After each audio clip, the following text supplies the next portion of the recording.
capek mau pulang aja udah. Nggak bisa kayak gini terus, sakit Tuhan gitu.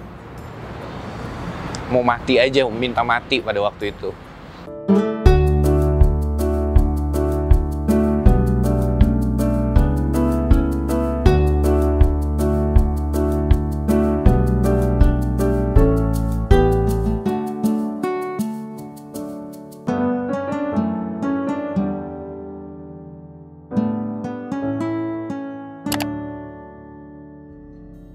Halo, nama saya Francisco Las. Saya bekerja sebagai seorang aktor, MC, dan juga TV host. Saya bekerja di dunia hiburan mulai tahun 2007. Ada beberapa film yang saya bintangi, di antara lain adalah Bidadari-Bidadari Surga, Perempuan Berkalung Sorban, dan masih banyak lagi. Dan sampai sekarang saya masih aktif di dunia televisi, bermain FTV, dan juga presenter, serta juga MC.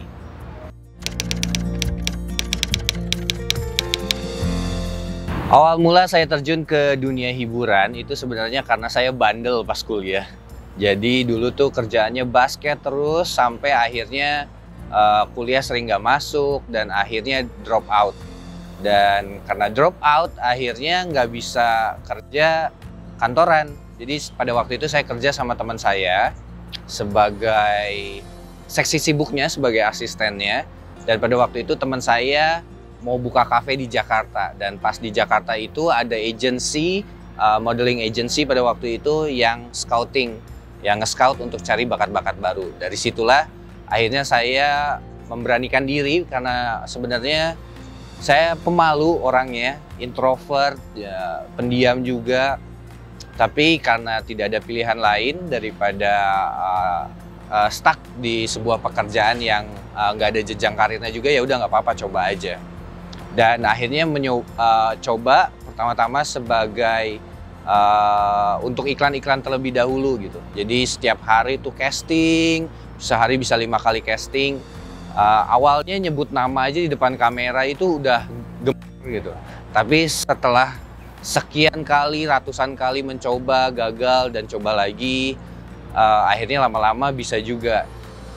Dari situ mulai foto-foto juga untuk majalah, terus catwalk, terus juga akhirnya berlanjut ke film dan juga akhirnya ke televisi.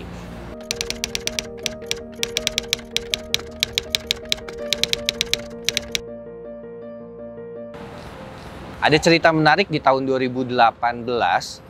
Pada waktu itu saya mulai karir di tahun 2007, jadi 11 tahun setelah itu. 2018 saya baru menyelesaikan sebuah sitkom, judulnya OBOK. Nah, itu pada bulan Oktober akhir, itu sitkomnya selesai. Pada waktu itu udah mulai ketar-ketir tuh. Waduh, bulan depan mesti cari kerja lagi nih. Soalnya kan kerjaan di dunia hiburan itu kan berdasarkan kasih karunia ya, nggak ada yang tetap gitu. Wah, mesti dari yang tenang-tenang aja, mesti mikir lagi nih, besok ada kerjaan lagi nggak, atau besok makan apa, bayar cicilan atau tagihan gimana. Jadi sempat kepikir gitu. Jadi, aduh Tuhan, tolong kasih kerjaan lagi supaya bisa tetap bayar tagihan. Tapi di bulan November awal malah sakit. Sakit lumayan keras pada waktu itu. Jadi awalnya mata saya kuning, saya pikir pada waktu itu saya kena lever, hepatitis. Tapi setelah ke internis, ternyata di kantong empedu saya ada batu dan di saluran empedunya juga ada sebuah endapan gitu. Malam itu juga harus masuk rumah sakit, terus mulai di MRI, dan ada 2 prosedur yang pada saat itu harus dilakukan. Yang pertama, diangkat kantong empedunya. Itu untuk prosedurnya sendiri perkiraannya sekitar 30 juta, belum termasuk obat-obatan, belum termasuk kamar. Terus prosedur yang kedua adalah kayak semacam endoskopi gitu, dimasukin ke dalam mulut untuk ke saluran empedu terus disedot endapannya itu.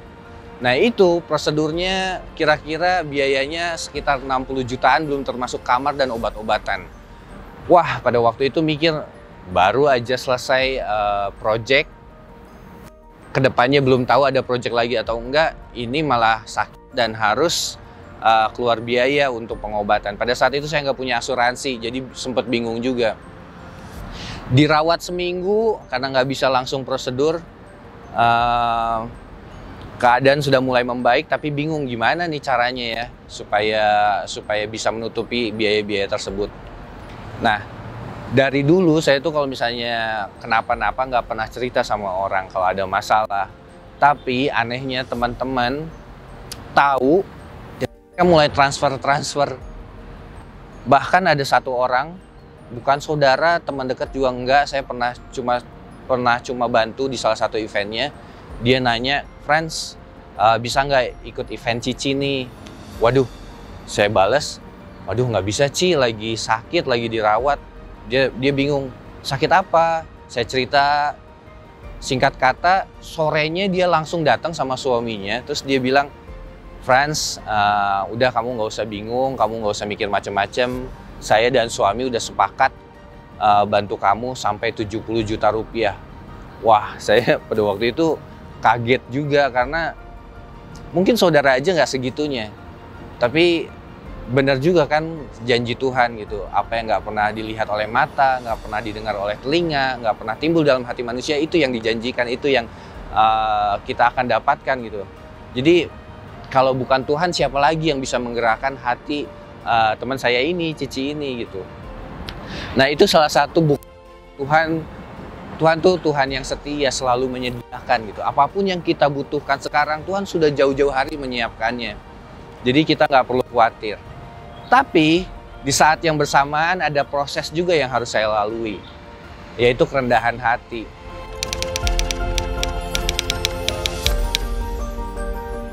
Tadi saya di awal sempat cerita kalau misalnya ada masalah nggak pernah cerita sama siapapun. Karena di situ ada pride juga yang berbicara. Jadi saya sebisa mungkin nggak mau nyusahin orang, nggak mau dibantu, pokoknya semuanya harus bisa sendiri gitu. Nah, padahal sama kejadiannya. Jadi pas sakit itu harus operasi, butuh biaya banyak, tapi tetap nggak mau minta tolong gitu. Uangnya sudah disediakan sama Tuhan, tapi saya tetap nggak mau nerima. Pada waktu itu saya memilih untuk operasi dengan BPJS. Uang yang sudah masuk saya kembalikan, terus uang yang misalnya yang nggak bisa dikembalikan karena patungan gitu, akhirnya saya pakai untuk berkatin orang lain gitu. Sombong banget sebenarnya. Saya operasi BPJS, terus operasinya berjalan dengan baik. 3 hari pulang ke rumah, terus 5 hari di rumah juga baik-baik aja. Tapi pas kontrol balik ke dokter, sepulangnya di lapangan parkir tuh tiba-tiba sakit banget. Terus akhirnya kembali ke internis dan dibilang, waduh, di USG gitu, kok ini ada banyak cairan ya di sekelilingnya gitu. Malam itu juga kembali masuk rumah sakit, terus di MRI, ternyata ada pendarahan di dalam. Bahkan di bekas kantong empedu yang diangkat itu, ada gumpalan darah, jadi menggumpal dan harus operasi kedua yang lebih besar, operasi yang lebih beresiko karena jaraknya terlalu dekat. Singkat cerita, operasi kedua pada waktu itu operasinya jam 12 malam, udah siapin darah banyak banget itu karena pendarahan kan. Operasinya jam 12 sampai jam 4, ada begitu banyak yang terjadi ternyata di dalam yang lebih parah daripada dugaan. Saya di ICU 2 hari, tapi semuanya berjalan dengan baik. Seminggu selang satu demi satu dicopot. Akhirnya pulang ke rumah, 5 hari di rumah, balik lagi ke rumah sakit. Ususnya lengket, jadi apa yang masuk nggak bisa keluar. Lama-lama perutnya makin besar, sakit banget. Akhirnya harus dirawat lagi di rumah sakit. Karena ususnya lengket, ada kemungkinan untuk operasi lagi. Dan operasinya jauh lebih bahaya lagi. Tapi puji Tuhan selama seminggu dirawat, benar-benar yang nggak bisa makan, diinfus. Akhirnya ususnya bisa kembali bekerja, pulang ke rumah. 5 hari di rumah, masuk lagi rumah sakit. Ususnya infeksi pada waktu itu. Usus infeksi, dirawat, seminggu lagi di rumah sakit. sembuh, boleh pulang. 5 hari, nggak nyampe 5 hari di rumah, masuk lagi ususnya menjalar ke pankreas. Pada waktu itu udah putus asa, udah nggak ngerespon sama sekali. Istri yang nungguin saya cuekin, ada yang nengok juga saya cuekin, mama di samping juga saya cuekin. Udah mulai capek, udah minta sama Tuhan, Tuhan capek mau pulang aja udah. Nggak bisa kayak gini terus, sakit Tuhan gitu. Mau mati aja, minta mati pada waktu itu. Malah saya sempat kayak beralasan kayak kalau mikirin anak-anak sama istri, Tuhan pasti jagain istri dan anak-anak saya jauh lebih baik daripada saya gitu. Jadi udah Tuhan cukup gitu.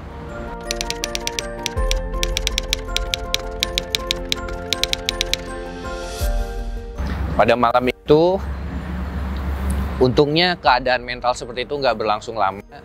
Pagi-pagi pas saat teduh, Tuhan bilang kayak gini, sakit ya, sedih ya, saking sedihnya sampai mau mati. Tahu nggak, dulu ada juga yang pernah sedih, saking sedihnya sampai mau mati juga.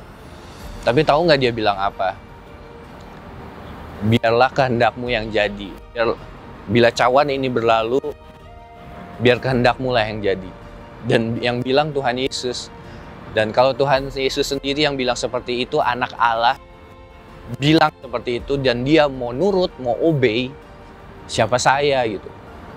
Akhirnya pada waktu itu saya memutuskan, ya udah Tuhan, kalau memang ini jalannya, let your will be done, your kingdom come. Dan setelah itu, setelah pola pikirnya seperti itu, selama seminggu dirawat, akhirnya sembuh juga. Akhirnya sembuh.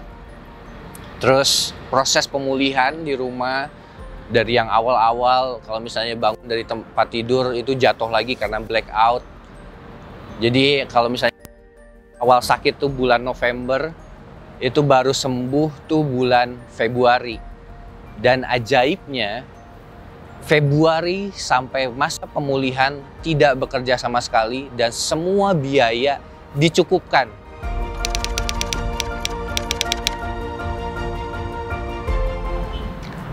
Ini bekas luka saya, sorry. Ini bekas luka saya. Ini operasi yang pertama, 3 titik, 4 titik. Terus ini operasi yang kedua. Mungkin buat sebagian orang, bekas luka ini jelek banget. Jelek gitu, nggak akan pernah hilang. Tapi pernah ada suatu saat di mana Tuhan Yesus menyatakan His presence, kehadirannya, itu dengan bekas lukanya. Dan bagi saya ini sebuah penanda juga bahwa di setiap luka saya, di setiap masa, mau sedih, mau senang, bahkan masa-masa terendah, Tuhan hadir. Jadi kalau misalnya teman-teman sekarang sedang menghadapi sesuatu, sedang dalam keadaan luka, percayalah kalau Tuhan hadir dalam hidup saudara, dalam hidup teman-teman semua. Dan apapun yang kalian sedang alami akan menjadi kabar baik buat orang-orang lain, buat orang-orang di sekitarnya, dan menjadi kekuatan buat mereka. Saya Francis Kolas, itu kisah saya, semoga memberkati.